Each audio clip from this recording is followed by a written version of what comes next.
Hello everyone! Ayan, so for today's video ay magluto naman tayo nitong ating napakadali and syempre napakasarap na pork caldereta. So, pwede nyo to guys ipanghanda sa kahit na anong okasyon. So, kahit walang okasyon, pwede po natin iyang lutuin. Ayan, dahil napakasarap po niyan.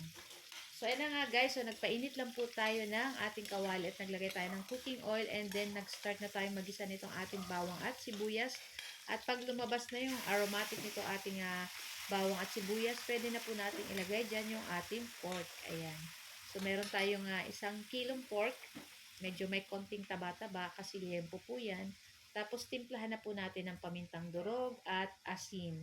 Tapos, maglalagay lang po tayo ng konting toyo or soy sauce. So, konti lang guys. And then, i-mix lang po natin iyan hanggang mag-combine yung lasa nitong ating mga sangkap dyan sa ating pork. And then, tatakpan lang po natin iyan at lutuin natin ng mga 5 to 10 minutes. Ayan, makikita nyo guys ay may tubig-tubig pa itong ating pork. So, tatakpan po uli natin iyan. Hintay natin mawala yung tubig nitong ating pork. So, after 5 minutes, ayan, wala ng tubig itong ating pork dyan. So, maglalagay na po tayo ng tomato paste. Ayan, yung isang maliit na tomato paste na sachet. Ayan, kalahati lang yun nilagay natin. Tapos, maglalagay po tayo ng 1/4 cube at liver spread. Ano yun, isang maliit na lata, kalahati lang yun nilagay natin. Medyo marami-rami ng konti sa kalahati. Parang mga 3/4 yung maliit na lata. Ayan. Tapos, ayan. Halu-haluin lang po natin iyan at maglagay na tayo ng tubig. Ayan. So, 2 basong tubig po muna at maglagay na tayo ng sugar.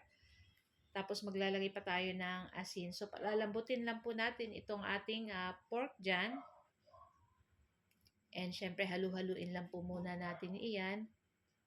Naku, napakasarap nito guys, kaya itry nyo na pong lutuin. Ayan na nga, at nilagay ko na rin yung sabaw nitong ating nasa sachet na tidbits, yung juice niya. Ayan, so yung pinya, mamaya na po natin ilalagay. So after mga 20 minutes, ayan, check na po natin and malambot na rin po yung ating pork dyan. So ilagay na natin yung peanut butter. So naglagay lang ako ng 2 kutsarang peanut butter. So isa ito sa nakakapasarap sa ating pork caldereta. Ayan.